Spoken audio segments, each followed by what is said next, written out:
ಜಗವೇ ನೀನು ಗೆಳತಿಯೇ.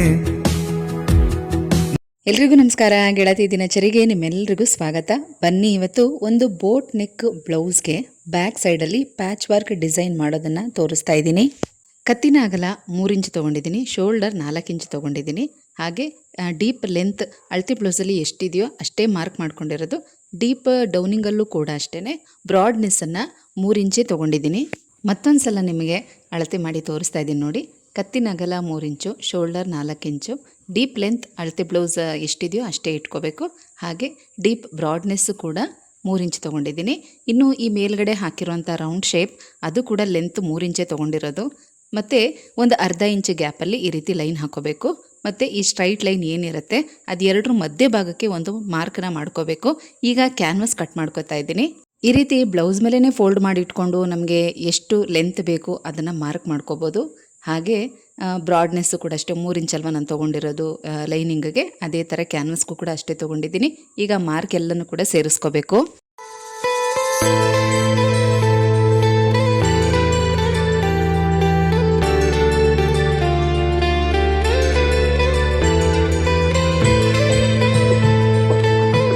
ನೋಡಿ, ಇಲ್ಲಿ ನಾವೇನು ಲೈನ್ ಹಾಕ್ಕೊಂಡಿದ್ದೀವಲ್ಲ ಆ ಲೈನ್ ಲೆಂತ್ ಎಷ್ಟಿದೆ ಅಂತ ನೋಡಿಕೊಂಡು ಅದರ ಮಧ್ಯಭಾಗಕ್ಕೂ ಕೂಡ ಒಂದು ಮಾರ್ಕ್ ಮಾಡ್ಕೋಬೇಕು. ನಾನಿಲ್ಲಿ ಡೈಮಂಡ್ ಶೇಪನ್ನು ಕಟ್ ಮಾಡ್ತಾ ಇರೋದ್ರಿಂದ ಅದು ಉದ್ದ ಮತ್ತು ಅಗಲ ಆ ಶೇಪ್ ಕರೆಕ್ಟಾಗಿ ಬರಬೇಕಲ್ವ, ಅದಕ್ಕೋಸ್ಕರ ಈ ಥರ ಲೈನ್ ಹಾಕೋತಾ ಇರೋದು. ಕಸ್ಟಮರ್ ತುಂಬ ಬ್ರಾಡಾಗಿ ಹಾಕೋದಿಲ್ಲ, ಹಾಗಾಗಿ ನಾವು ಏನು ಲೈನ್ ಮಾರ್ಕ್ ಮಾಡಿದ್ದೀನಲ್ಲ ಅದರಿಂದ ಒಳಗಡೆಗೆ 1 ಇಂಚಿಗೆ ಮಾರ್ಕ್ ಮಾಡಿಕೊಂಡು ಆ ಒಳಗಡೆನೇ ಈ ಶೇಪನ್ನು ಹಾಕಿದ್ದೀನಿ. ಡೀಪ್ ಬ್ರಾಡಾಗಿ ಹಾಕೋರ್ಗಾದ್ರೆ ನೀವು ಆ ರೆಡಿ ಲೈನ್ ಇತ್ತಲ್ಲ ಅಲ್ಲಿ ತನಕ ಕೂಡ ಶೇಪನ್ನು ಎಳ್ಕೋಬಹುದು. ಈಗ ನಾವೇನು ಶೇಪ್ ಹಾಕ್ಕೊಂಡಿದ್ದೀವಲ್ಲ ಅದ್ರ ಸುತ್ತ 1 ಇಂಚ್ ಗ್ಯಾಪಲ್ಲಿ ಮತ್ತೆ ಇನ್ನೊಂದು ಲೈನನ್ನು ಇದೇ ಥರನೇ ಹಾಕೋಬೇಕು. ನೀವು ವಿವರಣೆ ಜೊತೆಗೆ ವಿಡಿಯೋನು ಕೂಡ ನೋಡ್ತಾ ಇದ್ದರೆ ನಾನು ಏನು ಹೇಳ್ತೀನಿ ಅನ್ನೋದು ನಿಮಗೆ ನೀಟಾಗಿ ಅರ್ಥ ಆಗುತ್ತೆ. ಈಗ ನೋಡಿ ಯಾವ ಲೈನಲ್ಲಿ ಕಟ್ ಮಾಡ್ತಾ ಇದ್ದೀನಿ ಅಂತ, ಇದನ್ನು ಸರಿಯಾಗಿ ಗಮನಿಸ್ಕೋಬೇಕು.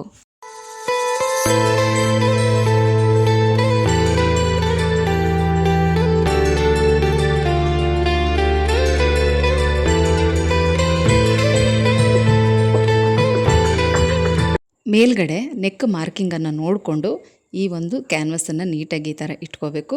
ಆಮೇಲೆ ಐರನ್ ಮಾಡ್ಕೋಬೇಕು.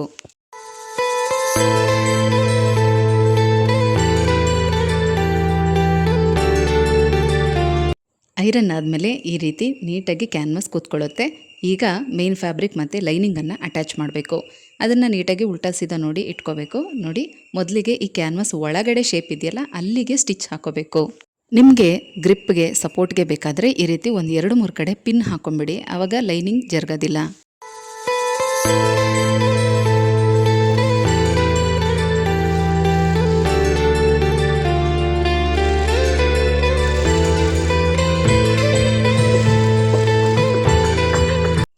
ಈಗ ನಿಧಾನವಾಗಿ ಥ್ರೆಡ್ನ ತೆಗೆದು ಕಟ್ ಮಾಡಿ ಒಳಗಡೆ ಇರೋವಂಥ ಈ ಲೈನಿಂಗನ್ನು ಒಂದು 1/4 ಇಂಚಷ್ಟು ಬಟ್ಟೆ ಬಿಟ್ಟು ನೋಡಿ ಈ ರೀತಿ ಕಟ್ ಮಾಡ್ಕೋಬೇಕು. ಆಮೇಲೆ ಆ ಮೂಲೆಯಲ್ಲಿ ನ್ಯಾಚ್ ಹೊಡಿಬೇಕು.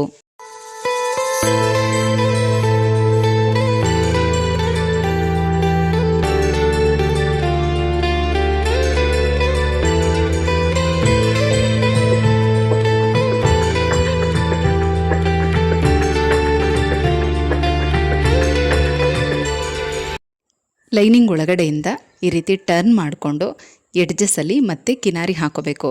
ಆಲ್ರೆಡಿ ನಾವು ಕ್ಯಾನ್ವಸ್ ಅಟ್ಯಾಚ್ ಮಾಡಿರೋದ್ರಿಂದ ಎಡ್ಜಸ್ಸು ಕೂಡ ನೀಟಾಗಿ ಗ್ರಿಪ್ಪಾಗಿ ಸಿಗುತ್ತೆ. ಕರೆಕ್ಟಾಗಿ ಕಿನಾರಿನ ಹಾಕೋಬೇಕು.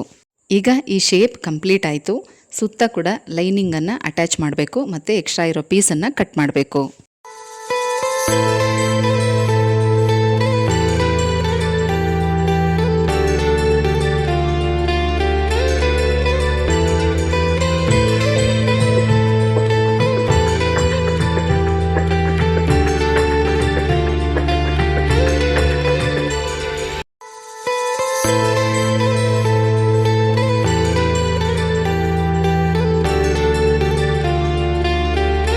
ಈಗ ಇದನ್ನು ಸರಿಯಾಗಿ ಮಧ್ಯಭಾಗಕ್ಕೆ ಈ ರೀತಿ ಫೋಲ್ಡ್ ಮಾಡಿ ಮೇಲ್ಗಡೆ ನಾವು ರೌಂಡ್ ಶೇಪ್ ಹಾಕಿದ್ದೀವಲ್ಲ ಅದನ್ನು ಇನ್ನೊಂದು ಸಲ ಮಾರ್ಕ್ ಮಾಡಿಕೊಂಡು ಕಟ್ ಮಾಡ್ಕೋಬೇಕು.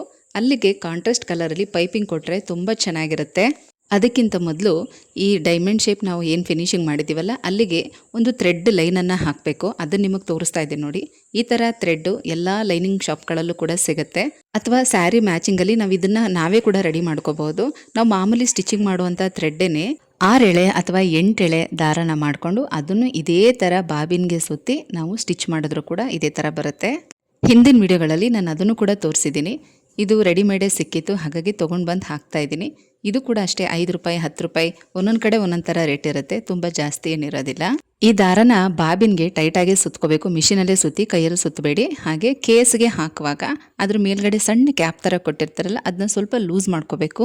ಒಂದು 2 ಸುತ್ತು ಬಾಬಿನ್ಗೆ ಈ ರೀತಿ ಸುತ್ತಿ ಆಮೇಲೆ ಮಿಷಿನಲ್ಲೇ ಸುತ್ತಬೇಕು. ಕೈಯಲ್ಲಿ ಸುತ್ತಿದ್ರೆ ಸ್ಟಿಚಿಂಗ್ ಲೂಸ್ ಆಗಿ ಬರುತ್ತೆ, ಹಾಗಾಗಿ ಟೈಟಾಗಿ ಮಿಷಿನಲ್ಲೇ ಸುತ್ತಬೇಕು. ಈ ರೀತಿ ಬ್ಯಾಕ್ ಪೀಸ್ನ ಉಲ್ಟಾ ಮಾಡಿಕೊಂಡು ಲೈನ್ ಹಾಕ್ಕೊಳ್ಳಿ. ನಿಮಗೆ ಸ್ಟ್ರೈಟಾಗಿ ಸ್ಟಿಚ್ ಹಾಕೋಕ್ಕಾಗಲ್ಲ ಅನ್ನೋದಾದರೆ ಈ ಥರ ಲೈನ್ ಹಾಕ್ಕೊಳ್ಳಿ. 2 ಲೈನು 3 ಲೈನು ನಿಮಗೆ ಎಷ್ಟು ಬೇಕೋ ಅಷ್ಟು ಹಾಕೋಬೋದು. 1/4 ಇಂಚ್ ಗ್ಯಾಪಲ್ಲಿ 2 ಲೈನ್ನ ಹಾಕ್ಕೊಳ್ತಾ ಇದ್ದೀನಿ. ಒಂದು ಲೈನು ಎಡ್ಜಲ್ಲಿ ಬರುತ್ತೆ, ಇನ್ನೊಂದು ಲೈನು ಅದ್ರ ಪಕ್ಕದಲ್ಲಿ 1/4 ಇಂಚ್ ಗ್ಯಾಪಲ್ಲಿ ಬರುತ್ತೆ. ಹಾಗಾಗಿ ಈ ಥರ ಲೈನ್ ಹಾಕ್ಕೊಂಡು ಹಾಕ್ಬೋದು. ಅಥವಾ ಈ ಮಿಷಿನ್ದು ಫೂಟ್ದು ಮೆಜರ್ಮೆಂಟ್ ಬರುತ್ತಲ್ಲ ಆ ಲೈನಲ್ಲೂ ಕೂಡ ಹಾಕ್ಕೊಂಡು ಬರ್ಬೋದು, ಅದು ಕೂಡ ಕರೆಕ್ಟಾಗಿ ಬರುತ್ತೆ. ನೋಡಿ ಈ ರೀತಿ ನಿಧಾನವಾಗಿ ನಾವು ಹಾಕಿರೋಂಥ ಲೈನ್ ಮೇಲೇ ಸ್ಟಿಚ್ ಬರಬೇಕು.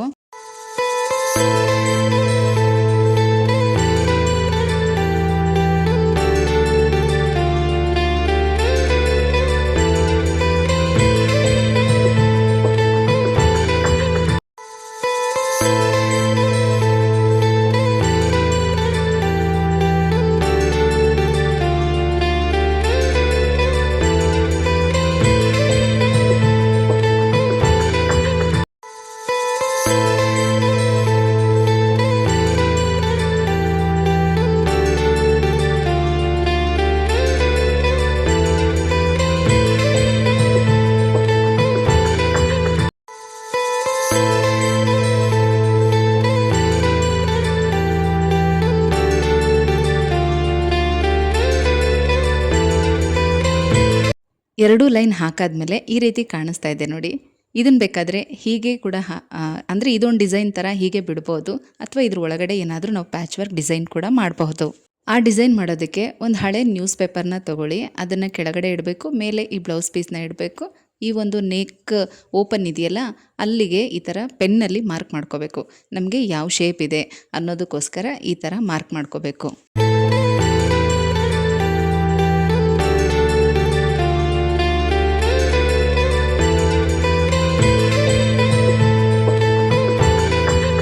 ಪೇಪರ್ ಏನಾದರೂ ತುಂಬಾ ಉದ್ದ ಇದ್ದರೆ ಅದನ್ನು ಕಟ್ ಮಾಡ್ಕೊಳ್ಳಿ. ನಮಗೆ ಎಷ್ಟು ಬೇಕೋ ಅಷ್ಟು ಮಾತ್ರ ಇದ್ದರೆ ಸಾಕು. ಈಗ ಕಾಂಟ್ರಾಸ್ಟ್ ಕಲರ್ ಅಂದರೆ ಸ್ಯಾರಿ ಕಲರ್ನಲ್ಲಿ ಒಂದು ಸ್ವಲ್ಪ ಪೀಸ್ ಕಟ್ ಮಾಡಿ ಇಟ್ಕೊಂಡಿದ್ದೀನಿ. ಇದರಲ್ಲಿ ಉದ್ದ 4 ಇಂಚು ಅಗಲ 4 ಇಂಚು 2 ಪೀಸು, ಮತ್ತು ಉದ್ದ 5 ಇಂಚು ಅಗಲ 5 ಇಂಚು 2 ಪೀಸ್, ಈ ರೀತಿ 4 ಪೀಸನ್ನು ಕಟ್ ಮಾಡ್ಕೋತಾ ಇದ್ದೀನಿ.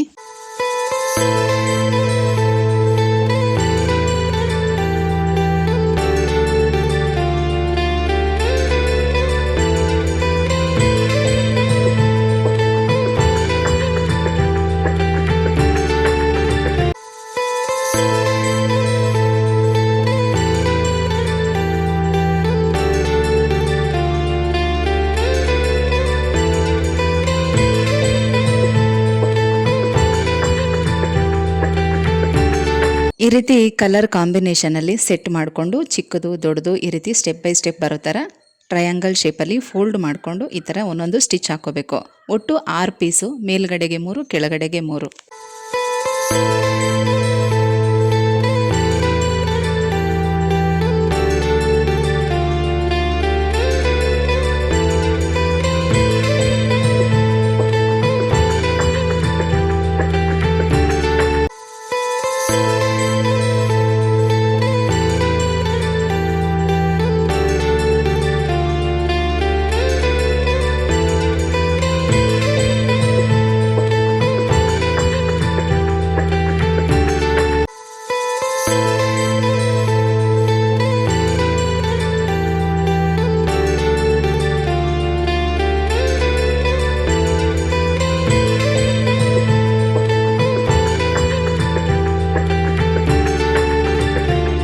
ಈ ಪೀಸ್ಗಳನ್ನ ಸ್ಟಿಚ್ ಹಾಕ್ಕೊಂಡಿದ್ದಾದಮೇಲೆ ನಾವು ಆಲ್ರೆಡಿ ಶೇಪ್ ಮಾರ್ಕ್ ಮಾಡಿದ್ದೀವಲ್ಲ ಅಲ್ಲಿಟ್ಟು ಒಂದ್ಸಲ ನೋಡ್ಕೋಬೇಕು ಯಾವ ಥರ ನಾವು ಇದನ್ನು ಅಡ್ಜಸ್ಟ್ ಮಾಡಬೇಕು ಅಂತ.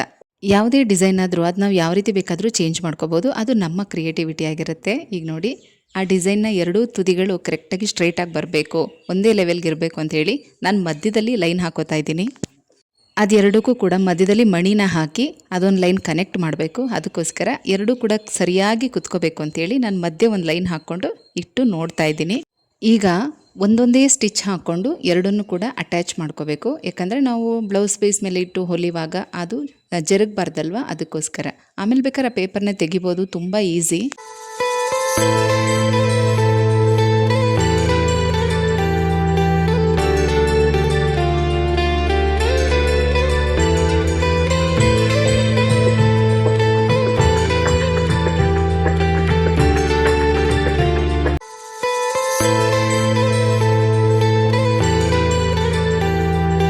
ನೋಡಿದ್ರಲ್ಲ, ಈಗ ನಾವು ಬ್ಲೌಸ್ ಪೀಸ್ನ ಅದ್ರ ಮೇಲೆ ಇಟ್ಟು ನೋಡಬೇಕು ಯಾವ ಥರ ಈ ಶೇಪ್ನ ಅಡ್ಜಸ್ಟ್ ಮಾಡಬೇಕು ಅಂತ.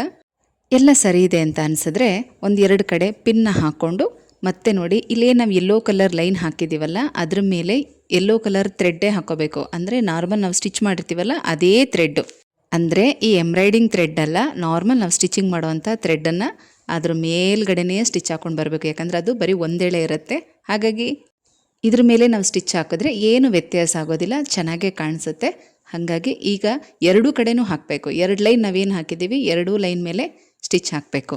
ಆಗ ನಾವು ಇಲ್ಲೇನು ಡಿಸೈನ್ ಮಾಡಿರ್ತೀವಿ ಈ ಪ್ಯಾಚ್ ಪೀಸಿಗೂ ಕೂಡ ಗ್ರಿಪ್ ಸಿಗುತ್ತೆ. ಹಾಗಾಗಿ ಎರಡೂ ಲೈನ್ ಮೇಲೂ ಕೂಡ ಸ್ಟಿಚ್ ಹಾಕೋಬೇಕು. ಇದಾದಮೇಲೆ ಈ ನೆಕ್ ರೌಂಡ್ ಏನಿದೆ ಅದನ್ನು ಪೈಪಿಂಗ್ ಕೊಟ್ಟು ಫಿನಿಶಿಂಗ್ ಮಾಡ್ಕೋಬೇಕು. ಸ್ವಲ್ಪ ನಿಧಾನಕ್ಕೇ ಸ್ಟಿಚ್ ಮಾಡಬೇಕು, ಯಾಕಂದರೆ ನಾವು ಆಲ್ರೆಡಿ ಏನು ಎಂಬ್ರಾಯ್ಡಿಂಗ್ ಥ್ರೆಡ್ಡಿಂದ ಸ್ಟಿಚ್ ಹಾಕಿದ್ದೀವಿ ಅದ್ರ ಮೇಲೇ ಬರಬೇಕು. ಅದಕ್ಕೋಸ್ಕರ ನಾನು ಅದಕ್ಕೆ ವಿಡಿಯೋನ ಫಾಸ್ಟ್ ಫಾರ್ವರ್ಡ್ ಮಾಡಿಲ್ಲ, ಬಿಗಿನರ್ಸು ಕೂಡ ನೋಡೋರಿಗೆ ಅನುಕೂಲ ಆಗಲಿ ಅಂತ ಹೇಳಿ ನಿಧಾನವಾಗಿ ಸ್ಟಿಚ್ ಆಗ್ತಾ ಇದ್ದೀನಿ. ಈಗ ಸ್ಟಿಚಿಂಗ್ ಎಲ್ಲ ಆಯಿತು, ಥ್ರೆಡ್ ಎಲ್ಲ ಕಟ್ ಮಾಡಿ ಆ ಪೇಪರ್ ಎಲ್ಲ ತೆಗಿಬೇಕು.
ನೋಡಿ ಈಗ ಡಿಸೈನ್ ಹೇಗೆ ಕಾಣ್ತಾ ಇದೆ ಅಂತ. ನನಗೂ ತುಂಬಾ ಇಷ್ಟ ಆಯಿತು, ಸಿಂಪಲ್ಲಾಗಿ ತುಂಬ ಚೆನ್ನಾಗಿತ್ತು.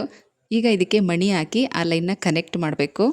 ಹಾಗೆ ಬಿಟ್ಟರೆ ನಾವು ಬ್ಲೌಸ್ ಹಾಕೊಂಡಾಗ ಅದು ಹಿಂಗೆ ಮೇಲೆ ಎತ್ಕೊಳ್ಳುತ್ತೆ. ಅದಕ್ಕೆ ಆ ಮಧ್ಯದಲ್ಲಿ ಒಂದು ಲೈನ್ ಮಣಿ ಹಾಕಿಬಿಟ್ರೆ ಫಿನಿಶಿಂಗ್ ತುಂಬ ಚೆನ್ನಾಗಿರುತ್ತೆ.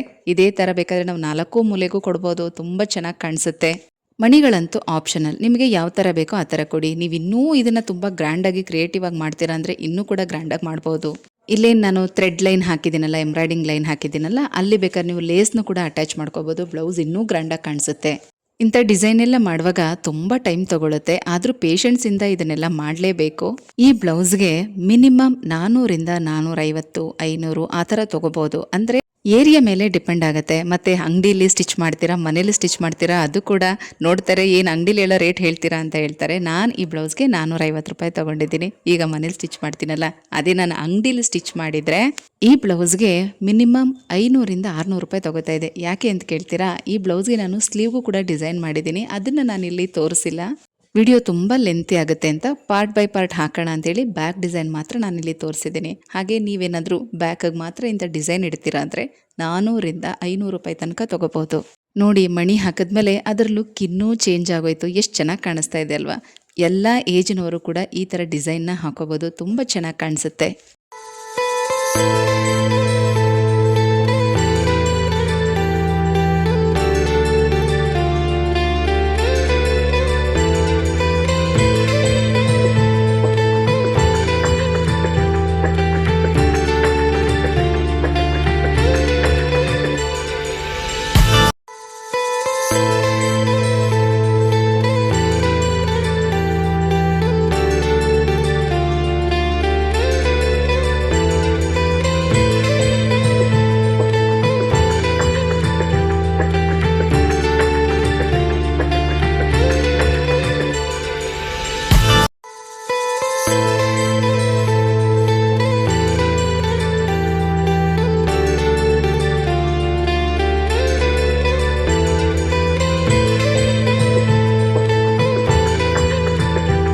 ನೆಕ್ಗೆ ಪೈಪಿಂಗ್ ಕೊಟ್ಟಿದ್ದೀನಿ. ಈ ರೀತಿ ಮಣಿ ಎಲ್ಲ ಹಾಕಿ ಕಂಪ್ಲೀಟ್ ಆದಮೇಲೆ ಈ ಬ್ಲೌಸ್ ಹೇಗೆ ಕಾಣ್ತಾ ಇದೆ ನೋಡಿ. ಅಷ್ಟೇ ಅಲ್ಲ, ಈ ಬ್ಲೌಸ್ ಕಸ್ಟಮರ್ಗೂ ಕೂಡ ಈ ಬ್ಲೌಸ್ ತುಂಬ ಇಷ್ಟ ಆಯಿತು. ಅವರು ಕೂಡ ಹಾಕ್ಕೊಂಡು ನನಗೆ ಪಿಕ್ ಕಳಿಸಿದ್ದಾರೆ ಹೇಗೆ ಕಾಣ್ತಾ ಇದೆ ಅಂತ ನೋಡಿ.